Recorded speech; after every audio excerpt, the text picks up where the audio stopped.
ನಮಸ್ಕಾರ ಎಲ್ಲರಿಗೂ. Welcome to B N grow.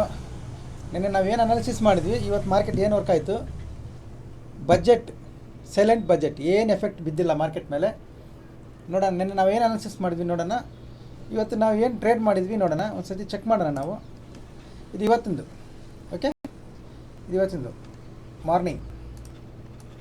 ಇಲ್ಲಿಂದ ಲೆವೆಲ್ ಸೆಂಡ್ ಮಾಡಿ ಅಂತ ಹೇಳಿದ್ರು. ಇವರು ನ್ಯೂ ಜಾಯ್ನಿಂಗ್, ಇವರು ನೋ ಪ್ರಾಬ್ಲಮ್, ಹೊಸಬರು ಅವರು, ಗೊತ್ತಿಲ್ಲ ಅವರಿಗೆ. ಲಿಂಕ್ ಕಳಿಸಿದ್ದೀನಿ, ಲೆವೆಲ್ಸ್ ಕಳಿಸಿದ್ದೀನಿ. ಈ ಲೆವೆಲ್ಸ್ ಹಾಕ್ಕೊಂಡ್ರೆ ಏನಾಗ್ತಾಯಿತ್ತು ಏನಾಗ್ತಾ ಇಲ್ಲ ಅಂತ ಒಂದ್ಸಲಿ ನೋಡೋಣ. ಪ್ಲಸ್ ಇಲ್ಲಿ ಕ್ಲಿಯರಾಗಿ ಮೆನ್ಷನ್ ಮಾಡಿದ್ದೀನಿ, ಇವತ್ತು ಪ್ರೀಮಿಯಂ ಪಂಪಿಂಗ್ ತುಂಬ ಜಾಸ್ತಿ ಇದೆ. ಈ ಪ್ರೀಮಿಯಂ ಪಂಪಿಂಗ್ ಬಗ್ಗೆ ಮೊನ್ನೆ ಒಂದು ಕ್ವಶನ್ ಕೇಳಿದ್ದೆ, ಸೇಮ್ ವರ್ಡ್ ಇವತ್ತು ರಿಪೀಟ್ ಆಗಿದೆ. ಐ ಟೈಮ್ ಎ ಟೈಮ್ ಎಲ್ಲ ಇಷ್ಟಿಷ್ಟು ಪ್ರೈಸಲ್ಲಿದೆ, ನೋಡ್ಕೊಳ್ಳಿ, ತುಂಬ ಹುಷಾರಾಗಿರಿ. ಯಾಕಂದರೆ ಪ್ರೈಸ್ ಬೇಗ ಕರ್ಗೋಗುತ್ತೆ, ಅಂದರೆ ಬೇಗ ಡಿಕೆ ಆಗೋಗುತ್ತೆ. ಓಕೆ, ಇದಾದಮೇಲೆ ಇಲ್ಲಿಂದ ಒಂದು ಪಿ ಎಂಟ್ರಿ, ಇಲ್ಲಿಂದ ಒಂದು ಪಿ ಎಂಟ್ರಿ. ಇದು ಪಿ ಇ ಆದಮೇಲೆ ಫಸ್ಟು ಪಿ ಇ ಕಾಲ್ ಮಾಡಿ. After this call we will go for C E. Okay, first P E ಬರುತ್ತೆ, ಪಿ ಇ ಮಾಡಿಬಿಡಿ, ಅದಾದಮೇಲೆ ಸಿ ಇಗೆ ಹೋಗೋಣ. ಅರ್ಥ ಆಗ್ತಾಯಿದೆಯಲ್ಲ? ಇಲ್ಲಿ ಮಾರ್ಕೆಟ್ ಓಪನ್ ಆಗಿದ್ದಕ್ಕಿಂತ ಮುಂಚೆ 8:45ಗೆ ಕೊಟ್ಟರೆ ಕಾಲ್. ಅದಾದಮೇಲೆ ಇಲ್ಲಿ ಒಂದು ಎಂಟ್ರಿ ಇತ್ತು, ರಿಸ್ಕ್ ಲವರ್ಸ್ ಇಲ್ಲಿ ಟ್ರೈ ಮಾಡಿ. 460ಗೆ 600ವರೆಗೂ ಟಾರ್ಗೆಟ್. ಓಕೆ, ಟಾರ್ಗೆಟ್ ಬಂದಿದೆ. Okay, target done. ಪ್ರಾಫಿಟ್ಗಳು ಕೂಡ ಬಂದಿದ್ದಾವೆ ಅನಿಸುತ್ತೆ ಮೋಸ್ಟ್ಲಿ. ಇವಾಗ ಇಲ್ಲಿ ಲೆವೆಲ್ಸ್, ಈ ಸ್ಕ್ರೀನ್ ಶಾಟ್ ಬಗ್ಗೆ ಮಾತಾಡೋಣ. ಈ ಲೆವೆಲ್ಸ್ ಹಾಕಿದ್ದೀವಲ್ಲ, ಈ ಲೆವೆಲ್ಸ್ ಏನಕ್ಕೆ ಹಾಕಿದೆ? ಈ ಲೆವೆಲ್ಸ್ ಇಲ್ಲಿ ಹಾಕಿದ್ದೀನಿ, ಒಂದು ನಿಮಿಷ. ಇಲ್ಲಿ ಲೆವೆಲ್ಸ್ ಹಾಕಿ ಕೊಟ್ಟಿದ್ದೀನಿ, ಕ್ಲೀನಾಗಿ ಲೆವೆಲ್ಸ್ ಹಾಕಿ ಚಾರ್ಟ್ ಸೆಂಡ್ ಮಾಡಿದ್ದೀನಿ. ಯಾರು ನಿಮ್ಮ ಚಾರ್ಟ್ ಮೇಲೆ ಸಪೋರ್ಟ್ ರೆಸಿಸ್ಟೆನ್ಸ್ ಹಾಕ್ಕೊಳ್ಳಲ್ಲ. ಈ 1000 ಸತಿ ಹೇಳಿದ್ರು ಹಾಕ್ಕೊಳ್ಳಲ್ಲ, ಯಾಕಂದರೆ ಫ್ರೀಯಾಗಿ ಹೇಳಿದ್ರೆ ಅದಕ್ಕೆ ಬೆಲೆ ಇಲ್ಲ ಅಂತ ಗೊತ್ತು, ನೀವು ಹಾಕ್ಕೊಳ್ಳಲ್ಲ. ಇಲ್ಲಿ ಬಂದು ಇಷ್ಟ ಹೈಯರ್ ರೇಂಜಲ್ಲಿ ಸಿ ಬೈ ಮಾಡ್ತೀರಾ. ಎಲ್ಲೋಗುತ್ತೆ? ಇಲ್ಲಿ ರೆಸಿಸ್ಟೆನ್ಸ್ ಇದೆ, ಎಲ್ಲ ಸ್ಕೋಪ್ ಆ್ಯಂಡ್ ರೀಚ್ ಅಲ್ಲಿದೆ. ಇವ್ರು ಬಿಡಿ, ಒಂದು ಲಾಟಲ್ಲಿ ಟ್ರೇಡ್ ಮಾಡಿದರೆ ಅದು 5 ರೂಪಾಯಿಗೆ ಬೈ ಮಾಡಿದ್ರೆ ನೋ ಪ್ರಾಬ್ಲಮ್. ಅವ್ರು ಲಾಸ್ ಆದರೆ ಒಂದು 200 ರೂಪಾಯಿ ಲಾಸ್ ಆಗ್ತಾರೆ. ಬಟ್ ನನ್ನ ಮೇನ್ ಗ್ರೂಪಲ್ಲಿ ಒಬ್ರು ಸಾರು ಮಾಡಿದರು, 75,000 ಪ್ರಾಫಿಟ್, 75,000 ಪ್ರಾಫಿಟ್ ಇತ್ತು ಇಲ್ಲಿ. ಅವರು ನಾನು ಲೈವಲ್ಲಿ ಹೇಳ್ತಾ ಇದ್ದೀನಿ ಮಾರ್ಕೆಟ್ ರಿಟರ್ನ್ ಆಗಿ ಬಂದುಬಿಡುತ್ತೆ ಅಂತ. ಸಾರ್ ಅಕ್ಸೆಪ್ಟ್ ಮಾಡ್ಕೊಂಡಿಲ್ಲ ಅದನ್ನು. ಇಲ್ಲ, ಹೋಗುತ್ತೆ ಅಂತಿದ್ರು. ಅದು ಕರೆಕ್ಟಾಗಿ ರಿಟರ್ನ್ ಆಗಿ ಬಂತು, ತೋರಿಸ್ತೀನಿ ಒಂದು ನಿಮಿಷ. ಹೇಳ್ತಾ ಇದ್ದು, ಇದು ಹೋಗ್ತಾ ಇರುವಾಗಲೇ ಹೇಳ್ತಾ ಇದ್ವಿ, ಇದು ರಿಟರ್ನ್ ಆಗಿ ಬಂದುಬಿಡುತ್ತೆ ಇದು ಅಂತ. ಸಾರ್ ಅಕ್ಸೆಪ್ಟ್ ಮಾಡ್ಕೊಂಡಿಲ್ಲ. ಸಾರ್ ಕೈಯಲ್ಲಿ ಬಲವಂತವಾಗಿ ಇಲ್ಲಿ ಎಕ್ಸಿಟ್ ಮಾಡಿಸಿದ್ವಿ. ಅದು ಒಂದು 7,000 ರೂಪಾಯಿ ಏನು ಉಳಿದಿರ್ಬೋದು ಅಷ್ಟೇ. ಅವ್ರಿಗೆ 75,000 ಇತ್ತು. ಈ ರೆಸಿಸ್ಟೆನ್ಸ್ ಹತ್ರ ಬೈ ಮಾಡಬಾರ್ದು ಸರ್ ಅಂತ ಹೇಳಿದ್ರೆ ಅವ್ರು ಸಾರ್ ಕೇಳಿಲ್ಲ. 7,000 ಉಳಿದಿತ್ತು. ಇಟ್ಕೊಂಡಿದ್ದಿದ್ರೆ ಅದು ಲಾಸ್ಟ್ ಇದು ಬಂದಾಗ ಅವ್ರು ಹೇಳಿದ್ರು, ಸರ್ ಈ ಥರ ಆಗಿದೆ ಸರ್ ಅಂತ. ಫಸ್ಟ್ ಹೇಳಿದ್ರೆ ಇಲ್ಲೇ ಎಕ್ಸಿಟ್ ಮಾಡಿಸ್ಬಿಡ್ತಾ ಇದ್ದೆ. ಇಲ್ಲಿ ಬಲವಂತವಾಗಿ ಎಕ್ಸಿಟ್ ಮಾಡಿಸಿದ್ವಿ. ಇಲ್ಲಿ ಇಟ್ಕೊಂಡಿದ್ದಿದ್ರೆ ಸಾರ್ಗೆ 50,000 ರೂಪಾಯಿ ಲಾಸ್ ಆಗಿರೋದು. 25 ಪಾಯಿಂಟ್ ರಿಸ್ಕ್ ಇತ್ತು, 2500 ಕ್ವಾಂಟಿಟಿ, 50,000 ರೂಪಾಯಿ ಲಾಸ್ ಆಗಿರೋದು. ಇಲ್ಲಿ ಬಲವಂತವಾಗಿ ಎಕ್ಸಿಟ್ ಮಾಡಿಸಿದ್ವಿ ಸ್ಮಾಲ್ ಪ್ರಾಫಿಟಲ್ಲಿ. ಓಕೆ, ಇಲ್ಲೇ ಹೇಳಿದ್ರೆ ಇಲ್ಲಿ ಒಳ್ಳೆ ಪ್ರಾಫಿಟ್ ಬುಕ್ ಮಾಡಬೇಕಾಗಿತ್ತು. ಇದು ಏನಕ್ಕೆ ಹೇಳ್ತಾ ಇದ್ದೀನಿ ಪ್ರಾಫಿಟ್ ಲಾಸ್ ಬಗ್ಗೆ ಅಂದರೆ, ನಿಮ್ಮ ಚಾರ್ಟಲ್ಲಿ ಸಪೋರ್ಟ್ ರೆಸಿಸ್ಟೆನ್ಸ್ ಲೆವೆಲ್ಸ್ ಇದ್ದರೆ ನಿಮಗೆ ಗೊತ್ತಾಗುತ್ತೆ. ರೆಸಿಸ್ಟೆನ್ಸ್ ಹತ್ರ ಇದೆ ಪಿ ಇ ತಗೋಬಾರ್ದು, ಸಪೋರ್ಟ್ ಹತ್ರ ಇದೆ ಸಿ ಇ ತಗೋಬಾರ್ದು ಅಂತ. ಓಕೆ, ಇವಾಗ ಇಲ್ಲಿ ನೋಡಿ, ಇದು ಬ್ಯಾಂಕ್ ನಿಫ್ಟಿ, ಇದು ನಿಫ್ಟಿ. ಬ್ಯಾಂಕ್ ನಿಫ್ಟಿಯಲ್ಲಿ ನೋಡಿ, ನಿನ್ನೆ ಹೇಳಿದ್ದೀನಿ ಝೋನ್ಸ್ ಅಂತ, ಬೆಳಿಗ್ಗೆ ನಿಮಗೆ ಸ್ಕ್ರೀನ್ಶಾಟ್ ಕಳಿಸಿದ್ದೀನಿ, ಇದೇ ಲೆವೆಲ್ಸ್ ಅಂತ. ಇಲ್ಲಿ ನೋಡಿ, ಶಾರ್ಪಾಗಿ ನನ್ನ ಪಿ ಕಾಲ್ ಬಂತ, ಇಲ್ಲಿಗೆ ಬಂದು ನಿಂತೋಯ್ತು. 150 ಪಾಯಿಂಟ್ಸ್ ಬಂತು ಪಿ ಕಾಲಲ್ಲಿ, ಇಲ್ಲೇ ಯಾಕೆ ನಿಂತೋಯ್ತು? ಮತ್ತೆ ಬಂತ, ಇಲ್ಲಿಂದನೇ ಯಾಕೆ? ಪಿನ್ ಟು ಪಿನ್ ಚೆಕ್ ಮಾಡ್ಕೊಳ್ಳಿ, ನೀವು ಝೂಮ್ ಮಾಡಿ ನೋಡ್ಕೊಳ್ಳಿ, ಕರೆಕ್ಟಾಗಿ ಅದಕ್ಕೆ ಲೈನ್ ಟಚ್ ಆಗಿದ ತಕ್ಷಣ ರಿಜೆಕ್ಟ್ ಆಗಿರ್ತದೆ. ಅದು ಇಲ್ಲಿಂದನೇ ಯಾಕೆ ವಾಪಸ್ ಹೋಯ್ತು? ಇಲ್ಲಿಂದ ನಾವು ಯಾಕೆ ಸಿ ಇ ಮಾಡಿದ್ವಿ? ಓಕೆ, ಇವಾಗಲೂ ನಮ್ಮ ಸಿ ಇ ನಡೀತಾ ಇದೆ. ಟಾರ್ಗೆಟ್ ಇದು ನಮ್ಮ ಟಾರ್ಗೆಟ್. ಓಕೆ, ನೋಡೋಣ, ಇನ್ನೂ ಟೈಮ್ ಇದೆ, ಇನ್ನೊಂದು 10 ಮಿನಿಟ್ಸು, 3:15ವರೆಗೂ ನೋಡೋಣ. ಇದು ನಮ್ಮ ಟಾರ್ಗೆಟ್, ಹೋಗ್ತಾನೆ ಇದೆ ಸಿ ಇ ಮೇಲಕ್ಕೆ. ಅಂದರೆ ನೀವು ಸಪೋರ್ಟ್ ರೆಸಿಸ್ಟೆನ್ಸ್ ಹಾಕಿಟ್ಕೊಂಡ್ರೆ ನಿಮ್ಗೆ ಗೊತ್ತಾಗುತ್ತೆ ಇಲ್ಲಿ ಸಪೋರ್ಟ್ ಇದೆ. ಇದು ಬೆಳಿಗ್ಗೆ ನಾನು ಇಲ್ಲಿ ತೋರಿಸಿದ್ದೀನಿ ನೋಡಿ, ಒಂದು ನಿಮಿಷ ತೋರಿಸ್ತೀನಿ. ಹೇಳಿದ್ದೀನಿ ಬೆಳಿಗ್ಗೆ ನೋಡಿ, ಇಲ್ಲಿ ಹೇಳಿದ್ದೀನಿ ನಾನು.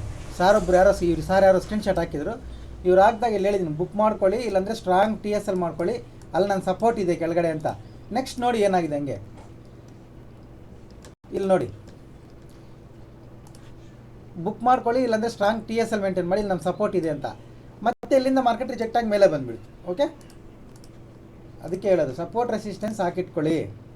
ಸಪೋರ್ಟ್ ರೆಸಿಸ್ಟೆನ್ಸ್ ಇಲ್ಲ ಅಂದರೆ ನೀವು ಟ್ರೇಡ್ ಮಾಡೋಕ್ಕೆ ಆಗಲ್ಲ. ಕ್ಲಿಯರ್? ಓಕೆ, ಇದು ಇವತ್ತಿಂದು. ನಾಳೆ ಏನು ಮಾಡೋಣ? ಬಜೆಟ್ ಡೇ ಏನು ಎಫೆಕ್ಟ್ ಬಿದ್ದಿಲ್ಲ. ಲಾಸ್ಟ್ ಇಯರ್ ಮಾತ್ರ ಬಜೆಟಲ್ಲಿ ಒಳ್ಳೆ ಪ್ರಾಫಿಟ್ ಮಾಡಿದ್ವಿ. ಬೆಳಗ್ಗೆ ಎಲ್ಲ ಅಪ್ಸೈಡ್ ಹೋಯ್ತು, ಮಧ್ಯಾಹ್ನ ಎಲ್ಲ ಫಾಲ್ ಆಯಿತು. ಲಾಸ್ಟ್ ಇಯರ್ ಒಳ್ಳೆ ಪ್ರಾಫಿಟ್ ಮಾಡಿದ್ವಿ. ಈ ಸತಿ ಏನಿಲ್ಲ, ಏನು ಎಫೆಕ್ಟ್ ಬಿದ್ದಿಲ್ಲ, ನೋ ಪ್ರಾಬ್ಲಮ್. ಇಶ್ಯೂ ನಮ್ಗೆ ಪ್ರಾಬ್ಲಮ್ ಏನಿಲ್ಲ. ಇಲ್ಲಿಂದ ಪಿ ಕಾಲ್ ಮಾಡಿದ್ವಿ, ಟಾರ್ಗೆಟ್ ಬಂತು, ಇಲ್ಲಿಂದ ಸಿ ಕಾಲ್ ಮಾಡಿದ್ವಿ, ಇನ್ನೂ ಓಡ್ತಾನೆ ಇದೆ, ಪ್ರಾಫಿಟಲ್ಲೇ ಇದ್ದೀವಿ, ನೋ ಪ್ರಾಬ್ಲಮ್. ಇವಾಗ ನಾಳೆ ಏನು ಮಾಡೋಣ, ವಾಟ್ ನೆಕ್ಸ್ಟ್ ವೀಕೆಂಡ್ ನೋಡಿ. ಲೆವೆಲ್ಸ್ ಏನು ಚೇಂಜ್ ಮಾಡೋಂಗಿಲ್ಲ, ಇಟ್ಕೊಳ್ಳಿ ಲೆವೆಲ್ಸ್ ಇಟ್ಕೊಳ್ಳಿ.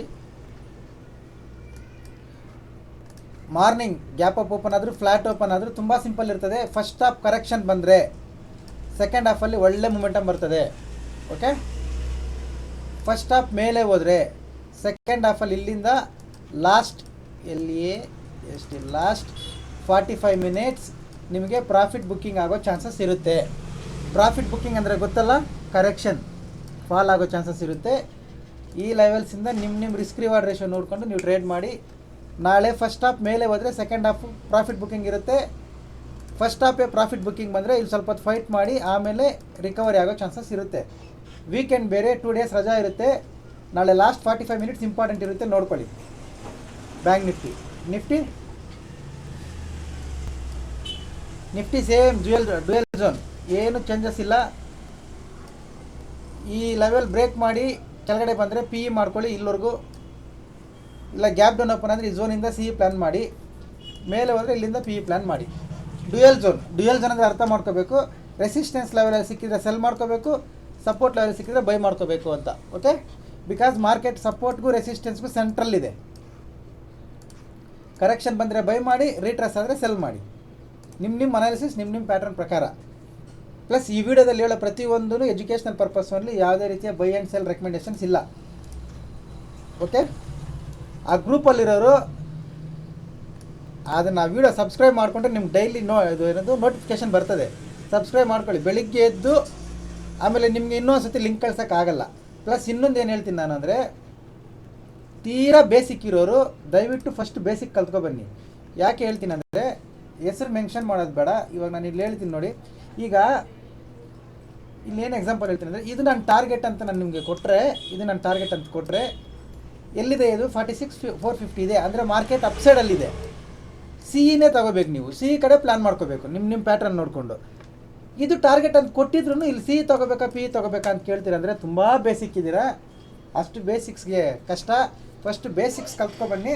ಇಲ್ಲ ಯಾರು ಬೇಸಿಕ್ ಗೊತ್ತಿಲ್ಲ, ನಿಮ್ಮ ಹೆಸರು ಸಮೇತ ಮೆನ್ಷನ್ ಮಾಡಿ ಹೇಳ್ತೀನಿ.